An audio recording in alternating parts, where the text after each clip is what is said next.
Natunton sa tulong ng Global Positioning System o GPS ang isang motorsiklong tinangay ng isang lalaki sa barangay Pasong Tamo sa Quezon City. Ang suspect sinabing tinangay ang motorsiklo para umano may maiyabang. Balitang hatid ni Bea Pinlac.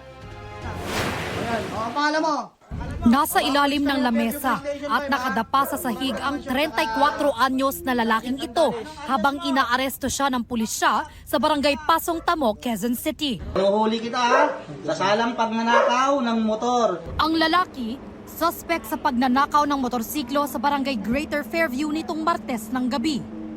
Yung suspect ay nakita yung motor ng biktima natin na naiwan nga yung susi. And since napansin ng suspect na yung biktima natin dito ay lasing, nakainom, sinamantala niya.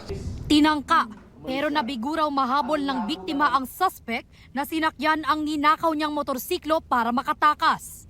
Nagamit natin yung nakakabit na GPS doon sa motor para matunto natin talaga kung nasaan yung suspect.